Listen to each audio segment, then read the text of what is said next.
السلام عليكم ورحمه الله وبركاته. ايه الاخبار؟ يا رب تكونوا بخير. كل سنه وانتم طيبين. عندنا ماتش مهم جدا من العيار التقيل جدا قدام الهلال السوداني يوم السبت ان شاء الله. مباراه كده جات لك من الهوا ان انت بصراحه عكيت في الاول. المباراه جات لك عشان صح اوضاعك في البطوله الاغلى لجماهير النادي الاهلي الا وهي بطوله افريقيا. وبصراحه كده يا نكون قدها يا بلاش منها. ابدعنا الجماهير واصرار اللعيبه على انها تصالح الجماهير في الماتش ده ان شاء الله هنعدي بنتيجه مستريحه. وحط 100 خط تحت النتيجه المستريحه دي لان 1-0 ما بقاش يعمل حاجه للنادي الاهلي وخصوصا المباريات المصريه اللي زي كده. مين تجارب قبل كده يعني ما كانتش فيري بلازنت. نرجع للمباراه. المعروف عن مارسيل كولر المدير الفني للنادي الاهلي ان هو راجل هجومي بيحب الكره الهجوميه، بيحب يجيب اجوان وكمان بيحب الضغط على المنافس ويكسب بفرق سكور. لكن خلينا نكون صراحه مع بعض ان السكواد اللي معاه مش مساعده ان هو ينفذ الفكر ده او حتى يحقق اهدافه اللي هو جاي علشانها. خد عندك بقى من فرص كتير سهله عماله بتضيع قدام الجول، فرص سهله حرفيا ممكن انها تخلص ماتش بدري جدا وبالتالي يدي فرصه لناس ثانيه ان هو يشوفوا معاه الحقيقه في الملعب وكمان يخلي اللعيبه تلعب باريحيه من غير اي ضغط خالص. الفرص السهله دي اللي بتضيع للاسف هي اللي بتحط اللعيبه والجماهير والمدير الفني كمان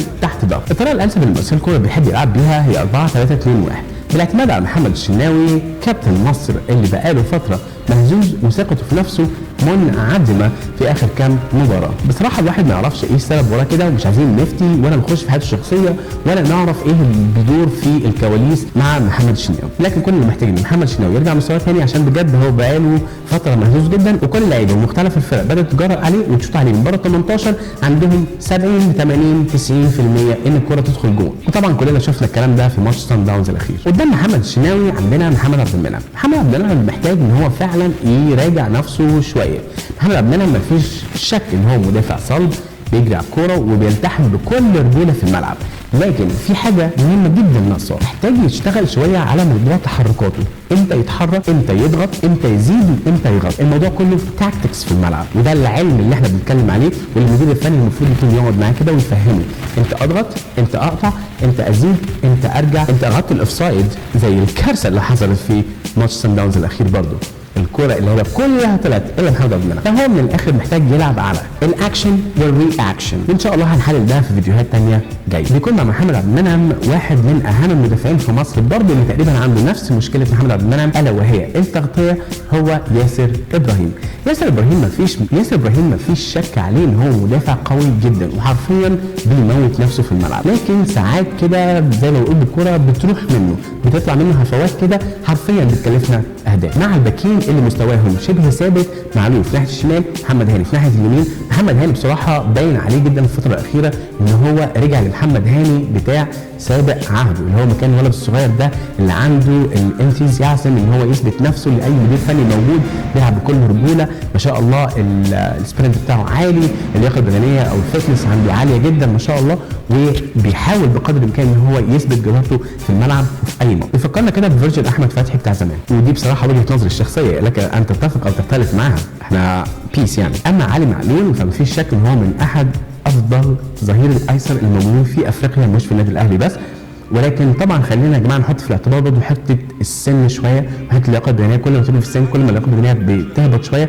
ولكن بصراحه بسم الله ما شاء الله يعني مش مأثر عليه خالص. وان شاء الله في ماتش يوم السبت نشوف علي معلول بتاع الماتشات الثقيله، لان بصراحه علي معلول بيعمل ماتشات قدام الفرق الكبيره عاليه جدا. نيجي بقى في خط النص مع ايقونه النادي الاهلي المزاجنجيه اليو ديانج. اليو ديانج مفيش شك ان هو لاعب صغير في السن فهو كان مودي، وبصراحه انا ملاحظ ان اليو ديانج طول ما هو في الفورمه النادي الاهلي كله في الفورمه، وطول ما هو بعيد عن الفورمه النادي الاهلي كله بيقع، لان من اهم خطوط الفريق في الملعب هو خط النص. علي ديانج في الفتره الاخيره اتخذ عليه فعلا ان هو يعني بيقطع كويس وبيعمل بريس كويس، بس هو ما بيعملش الفينش كويس، ما بيبصيش الكوره كويس، عنده ميس باس كتير، فدي حاجه لازم يشتغل عليها فعلا لو هو محتاج ان هو يحترف في انديه اكبر من كده، يحترف في اوروبا او يحترف في اي دوري من الدوريات الكبيره. زي ما قلنا قبل كده ان دي تاكتكس المفروض المدير الفني يشتغل فيها مع اللعيبه ويفهمهم ازاي على البورد امتى اتحرك، امتى اعمل بريس، امتى اعمل باس، امتى اعمل ثرو باس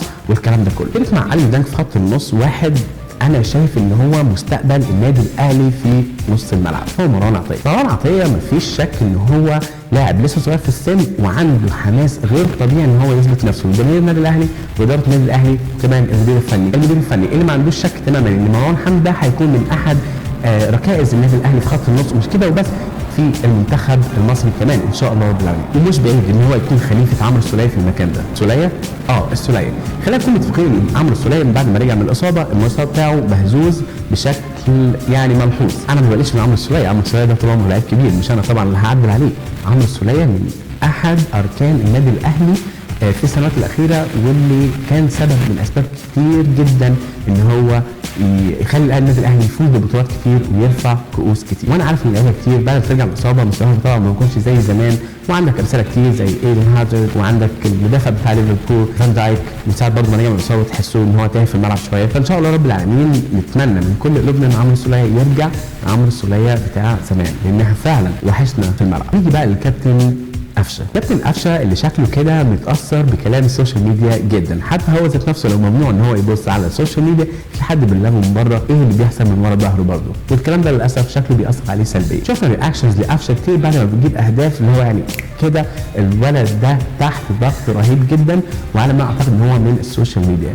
فيا كابتن قفشه الاكسبيرينس والخبره لازم تتحلى بيها، مالكش دعوه باللي بيحصل بره الملعب، ركز وفوكس جوه الملعب وما تخليش حد ياثر عليك من بره، لان بصراحه باين عليك جدا في مستواك. ما نقدرش ننسى ان انت صاحب القضيه، ممكن ما نقدرش ننسى ان انت صاحب اهداف كتير جابت بطولات النادي الاهلي، ما بننساش الكلام ده، ولكن برضه ما بننساش النادي الاهلي اللي هو اكبر من اي لاعب. يعني مش هنحبك اكتر من النادي الاهلي. يا ريت نشوف قفشه بتاع زمان، يا ريت نشوف قفشه بتاع القضيه، ممكن يا ريت نشوف قفشه اللي بيعمل ثرو باس، اللي بيشوط من بره ال 18، اللي بيركن كمان من بره ال 18، واللي بيعمل انفرادات كتير للمهاجمين بتوعنا، والميس باس بتبقى عنده almost زيرو. الكلام ده انا بقوله للكابتن قفشه بصراحه خوفي عليه، لان النادي الاهلي دلوقتي بدا يعمل صفقات، واهمها القندوسي طبعا اللي شكله كده ان شاء الله هيمسك في مكانه وهيقفش فيه يا قفشه من غير ما يعمل اي حساب لحد، وصعب جدا ان حد ممكن ياخده مني. القندوسي لسه لاعب صغير وعنده برضه نفس الحماس ان هو يثبت نفسه لجماهير النادي الاهلي، لانه على يقين تماما ان هو بيلعب في اكبر انديه الشرق الاوسط، افريقيا، من اكبر انديه العالم، واحد من ابطال بطوله كاس العالم للانديه، باستثناء البطوله الاخيره. بس البطل هيفضل بطل بقى، لاعب مهاري وسريع وعينه كاشفه الملعب قبل حتى ما الكره تجيله، يعني الكره ممكن تجيله ممكن يعمل باس من غير حتى ما يبص على اللعيب، لان هو بيبقى شايفه قبل كده. يعني بتبقى خبرات واحد حرفيا بقاله في الملعب اكتر من 15 20 سنه، ودي حاجه مبشره جدا، بروميسنج. لعيب ذكي عينه كويسه في الملعب، ممكن يخليك انفراد without even feeling it، من غير ما انت تحس، خليك انفراد بالجول. يعني من الاخر كده القندوسي ده فول باكج محترمه جدا، محتاجه بس a little better experience، خبره شويه، بعد كده هيبقى لعيب تقيل جدا، صعب ان انت تاخد مكانه او هتتغير. نيجي بقى للوينجرز بتوعنا. الوينجرز بتوعنا عندنا حسين الشحات قبل ما يصاب. بصراحه حسين الشحات قبل ما يصاب كان في قمه البرفورمانس بتاعه، اداؤه كان عالي جدا حرفيا، وانا شفت الكلام ده بنفسي، فكرني بحسين الشحات لما كان في نادي العين الاماراتي،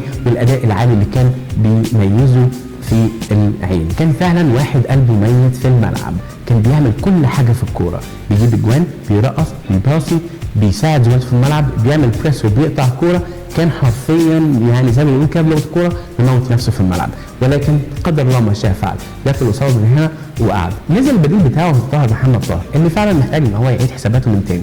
طاهر خامه كويسه، ولكن ناقصه بس حته التركيز في الملعب. يعني انا شايف ان طاهر بيعمل بريس كويس جدا، بيرقص كويس جدا، ولكن حته برضو الفاينل باس اللي عنده دي لازم يشتغل عليها كويس، ومحتاج ان هو يفتح هنا في الملعب اكتر من كده. نيجي على الناحيه الثانيه كابتن احمد عبد القادر. كابتن احمد عبد القادر اللي مش قادر يمنع نفسه من ترقيص الملعب كله بالجماهير بالجون عشان يخش جوه الجون وجوه الشبكه بالكوره نفسها. كابتن احمد عبد القادر ده خامه نظيفه جدا يا جماعه، ومن زمان ما شفناش واحد مهاري كده من ايام وليد صلاح الدين. هو بيحب يحتفظ وعنده القدره ان هو يحتفظ بالكوره في رجله لفتره طويله، ولكن الكره الحديثه مش كده. الكره الحديثه انت ترقص عند اللزوم، باس once you have the chance، باس لما انت يكون عندك الشانس انك تباس، انما بخلاف كده لو الكره طولت في رجلك زياده عن اللزوم هتلاقي فيه بريس وضغط اكتر بكتير من واحد، فبالتالي نسبه احتفاظك بالكره هتقل، وبالتالي هتضيع وترد عليك بهجمه مرتده، وده اللي بيحصل مؤخرا مع كابتن احمد عبد القادر، ويمكن كمان يتسبب في جون عكسي علينا. كابتن احمد عبد القادر لو الفينش عنده مظبوط صدقني مفيش وينجر في مصر هيقف قصاده، ومش بعيد ياخد احسن لاعب في الدوري المصري، وممكن كمان بطوله افريقيا. ليه لا؟ عنده كل المميزات والامكانيات، بس هو محتاج يقدر نفسه كويس، ويعرف هو عنده ايه ويعرف ازاي يقدر يساعد الفريق فوق مصلحته الشخصيه. يعني اي نعم هو ممكن يبص الجماهير بيحب رئيس وكده وكده واللعبه الحلوه، ولكن ما تنساش جماهير النادي الاهلي بتحب الفريق ككل مش فرد واحد. فانا من وجهه نظري الكابتن احمد عبد القادر ينقصه حاجه واحده بس عمنا ابو صلاح دايما بيقولها في الانترفيوز بتاعته، المنتال. لو غير المنتاليتي بتاعته هيكون في منطقه ثانيه خالص. بيرسي تاو والمنتشي مؤخرا من ماتش صن داونز في جنوب افريقيا. بيرسي تاو اللي بنشوفه دلوقتي هو بيرسي تاو اللي المفروض تعاقدنا معاه لما جه من انجلترا، ده اللي احنا كنا مستنيينه منه. اي نعم جه متاخر شويه، بس as they say come late than never. أن تأتي متأخرا أفضل من أن تأتي متأخرا أفضل من لا تأتي خالص. صراحة من أفضل ماتشات بيرسي تاو اللي ممكن تشوفها له في النادي الأهلي هو ماتش ضد فريقه السابق أو فريقه الأصلي هو صن داونز في جنوب أفريقيا. ما تفهمش بقى دي كانت حالة شاذة ولا هو كان حابب يثبت نفسه إن هو لا لسه لعيب كبير لجماهير صن داونز وجماهير جنوب أفريقيا، ولكن like who knows it doesn't matter. يعني مش مهم قوي who knows، ممكن تبقى تشانس ليه ان هو يرجع للدوري الانجليزي من تاني، خصوصا ان هو لسه عنده الارج ان هو يرجع للدوري الانجليزي من تاني.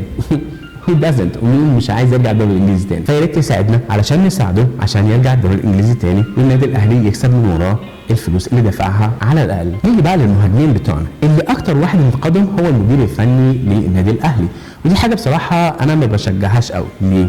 لانها سلاح ذو حدين. ممكن انها تخبط المهاجم بتاعك بحيث ان هو فعلا يكون تايه في الملعب وما عندوش ثقه في نفسه زي ما بيحصل دلوقتي مع شادي حسين. شادي حسين ده كتله حماس موجوده جوه الملعب، ولكن تحس ان هو حماس في الهوا. تاني واحد هو محمد شريف اللي ممكن واخد الموضوع ايجابي شويه، فبيحاول ان هو يعمل مردود ايجابي على التصريحات السلبيه من مارسيل كولر. ايذر اور مارسيل كولر المفروض ان هو ما يقولش كده في العلن ان هو المهاجمين بتوعه ضعاف، لان ده بيخلي اللعيبه ما عندهاش ثقه في نفسها، تخلي اللعيبه ترضى بالامر الواقع ويقول لك خلاص انا ممكن اسيب النادي الاهلي واروح العب في مكان تاني. فانت كده حرفيا بتقتل موهبه ممكن تكون تحت ايدك بس محتاجه دعم وجايدنج اللي هو الارشاد. عدت من تحت ايدك ده كله. واخيرا وليس اخيرا نتكلم عن الكابتن الهاي فولتج محمود كهربا. طبعا كلنا عارفين محمود كهربا والمشاكل اللي كان بيمر بيها مع نادي الزمالك والغرامه اللي لازم يدفعها اللي هي الفلوس كتير قوي دي، وحظه المهبب في التعويم حصل. يعني بدل ما يدفع 32 مليون فجأة وبأوردر اوفر نايت لقى نفسه هيدفع 60 مليون ويمكن اكتر. محمود كهربا بصراحة انا مش شايفه في التوب بيرفورمانس بتاعه، ولكن خلينا نحط تحته ولكن دي 100 خط.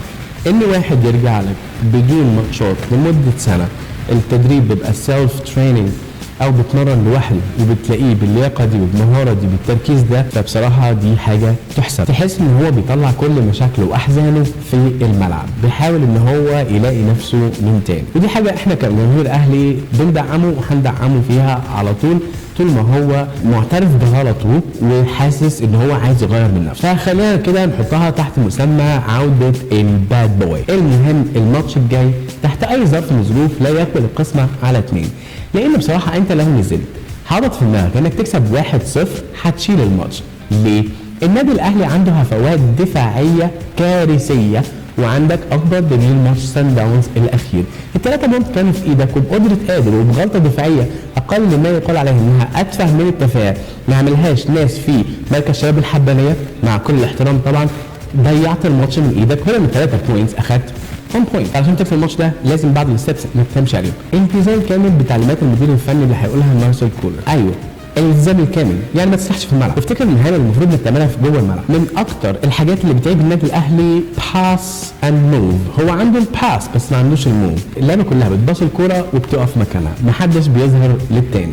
لذلك هتلاقي في مس باس كتير جدا للنادي الاهلي وبياخد الكوره بكل سهوله. الهاي بريشر دايما بيولد اخطاء. الضغط العالي اللي النادي الاهلي معروف عنه ان هو بيعمله يعني خلينا نقول لحد نهايه الشوط الاول، ولكن الحاجه برضه اللي ملحوظه عند الدقيقه 60 النادي الاهلي الكيرف بتاعه الفتنس بتاعه بينزل نزول ملحوظ جدا لاي واحد بيتفرج على الماتش. فدي بتبقى حاجه من الكوتش، حاجه من المدير الفني. هو انت عارف الفتنس بتاعت اللعبه بتاعتك بتديك لحد الدقيقه كذا، يبقى المفروض ان انا اوزع مجهودي على مدار المباراه علشان زي ما بدات قوي انهي قوي. واخر حاجه عايز اقولها، ما تتخدعش بنتيجه انا لازم اكسب 1-0 عشان اصعد للدور اللي بعد كده. بالعكس انا لازم احط نفسي 3-0 على الاقل علشان اصعد للدور اللي بعد كده. يبقى هو ده التارجت المفروض نشتغل عليه، مش ال1-0 ال3-0. وبجد حاجه نفسي جدا من المدرب مارسيل كولر ان هو يطبق عمليه الروتيشن، لان انت عندك لعيبه على الدكه